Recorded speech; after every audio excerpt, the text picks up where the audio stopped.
और कांग्रेस के जो पूर्व मंत्री और विधायक रहे किसके वोट से रहे? अल्पसंख्यक के वोट से। हम उनको मजबूत बनाते रहे अपने लिए कि हमारे लिए काम करेंगे, लेकिन ऐसा नहीं हुआ। और जहां तक की सपा की बात कर दी जाए तो आप लोग खुद जो है जमीन पे ग्राउंड पे रहते हो, सपा का जो मूल वोट है वो भाजपा में जा चुका है। अब रही बात संत कबीर नगर की लोकसभा की कि कौन मजबूत स्थिति में है, तो आपको बता देना चाह रहा हूं 6.25 लाख वोट जो है मुसलमानों का है यहाँ, और 4.5 लाख दलित भाइयों का है, और अन्य वर्गों का सोच लीजिए कितना होगा। कहीं कोई टिक रहा है? नहीं। और सपा ने क्या किया, अखिलेश यादव जी ने क्या किया, एक डमी कैंडिडेट खड़ा कर दिया और भाजपा का रास्ता आसान कर दिया। वो जिताना चाहते हैं, वो अगर नहीं तुम जिताना चाहते तो एक मजबूत जाति के आधार पे अपना कैंडिडेट घोषित करते हैं। सपा का शोषण कम नहीं हुआ मुसलमानों के लिए या कांग्रेस में? सपा में तो ये तक हुआ है कि आपको बता दूं, जब ये हमको भाजपा वाले बी टीम और सपा ये कहती है बी टीम है, तो मैं जवाब यही देता हूं, आप लोग को भी यही जवाब देना कि आज सपा में मुसलमान और अल्पसंख्यक के वोट के बदौलत तुमने सन 90 से आज तक सरकार बनाई, और आज जेल में कौन है? कौन जेल में? जितने मुसलमान मंत्री रहे और विधायक रहे, यहां तक कि आजम खां की बेचारी वाइफ भी जेल में ही रही। नाम गिना दे रहा हूं, आजम खां साहब जेल में हैं, उनका बेटा अब्दुल्ला जेल में है, उनकी वाइफ जेल में है, नाहिद हसन जेल में है, इरफान सोलंकी कानपुर के विधायक जी जेल में। क्या भैया जो मुसलमानों का जो वोट लेके तुमने सरकार बनाई, क्या यही सारा गुनाह किए थे? यही गुनाह किए थे कि जेल में आज जाके बैठे? तुम्हारे और लोग मंत्री नहीं थे क्या? या तुमने कोई घोटाला नहीं किया था? तुमने सब कुछ किया था, लेकिन बलि के बकरा जो है हमारे मुसलमान अल्पसंख्यक भाई बनाए। और फिर हमारे वोटों को, हमारे लोगों को गुमराह करते हो तुम, और इज्जत और सम्मान की बात करते हो। कल का बस्ती का जीआईसी ग्राउंड खचाखच भरा था। हमारी पूर्व मुख्यमंत्री बहन जी के स्टेज से 32 साल के युवक को और हमारे प्रत्याशी सैयद नदीम अशरफ साहब को एक मुसलमान होने के नाते अब सोच लीजिए कितनी इज्जत है कि मैं उसे भारी मंच पे जो मैं वहां खड़ा हुआ था और उनसे रूबरू था, और अपनी बात उस मंच से मैंने 1 लाख भीड़ कर लिए अपनी बात पहुंचा दी। और अभी बता दे रहा हूं आपको, साफ हो जाएगा कि कौन इज्जत करता है। यही के एक नेताजी हैं, मुसलमान हैं, एक पप्पू निषाद का मंच था, उनको नीचे बैठा दिया गया। अरे मेरा दिल दुखता है, मैं कहता हूं ऐसे लोगों से कि तुम हमारे पास आओ। आज हमारे पास होते तो कल कितना सम्मान मिलता बहन जी के मंच से तुमको, और एक कैंडिडेट का छोटा सा मंच और तुमको नीचे बैठा दिया वहां पे, तो दिल उसका दुखेगा जो आपको अपना भाई मानेगा। और रही बात, एक जानकारी और दे दूं, आप सब लोग फेसबुक सोशल मीडिया यूज करते हो।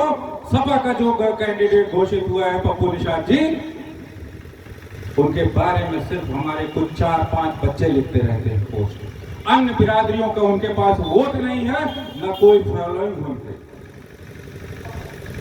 तो इनको गुमराह करते हैं ये लोग। और बता दे रहा हूं संत कबीर 1.5 लाख निषाद भाई हैं हमारे, ऊपर से एक हमारे भाजपा से परवीन निषाद जी लड़ रहे हैं, सपा से पप्पू निषाद जी लड़ रहे हैं। अब सपा इस बदौलत बैठी है कि अरे मुसलमान वोट देगा, मुसलमान के बदौलत जीत के संसद भवन पहुंच जाएंगे, और पप्पू निषाद जी ये सोच के बैठे हैं कि जैसे मुसलमानों का वोट लेंगे तुरंत 50 करोड़ में भाजपा से बिक जाऊंगा मैं और भाजपा में चला जाऊंगा। फिर यही गलती हम लोग करेंगे? कतई नहीं। मैं अपने भाइयों को समझाता रहूंगा, चाहे मुझे कितना भी लड़ना पड़े, मैं समझाता रहूंगा क्योंकि हमारी जनता जो है बहुत भोली भाली, ये बहकाव में आ जाती है।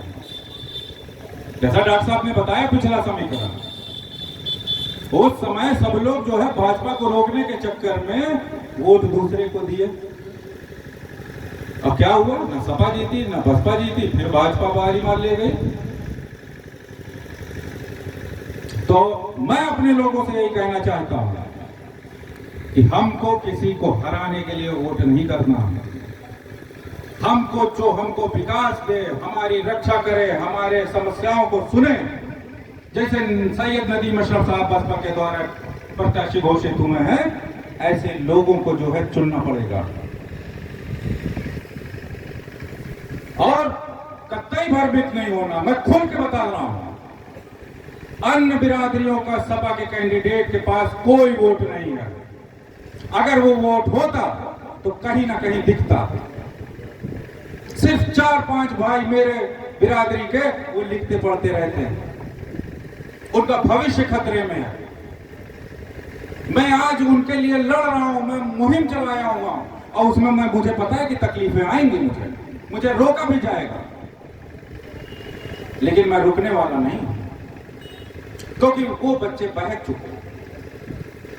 और कहानी बता दे रहा हूं, खुल के बता दे रहा हूं, और आप सबको पता, जब ये मंत्री उस सरकार में थे, इनकी कभी गाड़ी नहीं रुकती थी। उसके बाद जितने हमारे मुसलमान भाई लड़ुआ महुआ वाले, एक दिन ईद का दिन था, जब उन्होंने कहा कि भैया ईद के दिन लाइट नहीं आ रही, ट्रांसफार्मर फूक गया, तार गिर गया, तो जाके पूछिएगा अभी लड़ुआ महुआ में जनता क्या बताएगी कि उसने किस भाषा में बात किया। मैं वो भाषा इस्तेमाल नहीं कर सकता मैं यहां पे। तो अपनी प्यारी भोली भाली जनता को मैं यही अपील करना चाह रहा हूं कि अब कतई गुमराह नहीं होना हम सबको। और अगर ऐसा कोई कहता है कि संविधान खतरे में है तो गठबंधन को वोट दो, पहले तो अल्पसंख्यक खतरे में है, सेकुलरिज्म खतरे में है। क्यों? क्योंकि ना कांग्रेस ने आपको जो है हिस्सेदारी दी, ना सपा ने दी। तो जब पार्लियामेंट और विधानसभा अल्पसंख्यक लोगों से खाली हो जाएगा तो क्या बात करोगे, क्या सेकुलर को हवा दोगे? तो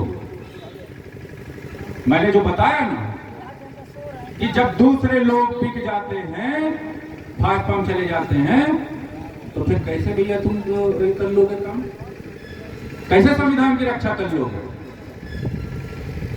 संविधान की रक्षा सिर्फ अल्पसंख्यक समुदाय माइनॉरिटीज ही कर सकती है, और हमारे ऐसे नौजवान कर सकते हैं। मैं कहता हूं संत कबीर नगर के नौजवानों के कि आओ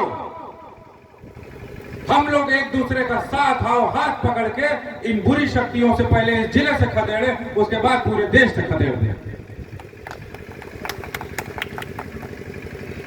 संविधान खतरे? अरे ये तो मामूली लोग हैं, इनको संविधान का सा नहीं आता है, जो संविधान बदलने की औकात भी नहीं इनकी है, बस अपनी गुमराही के दौर में है। संविधान जिस दिन बदल दी है उस दिन इनकी सरकार नहीं रह जाएगी, ये इस देश में नहीं रह जाएंगे।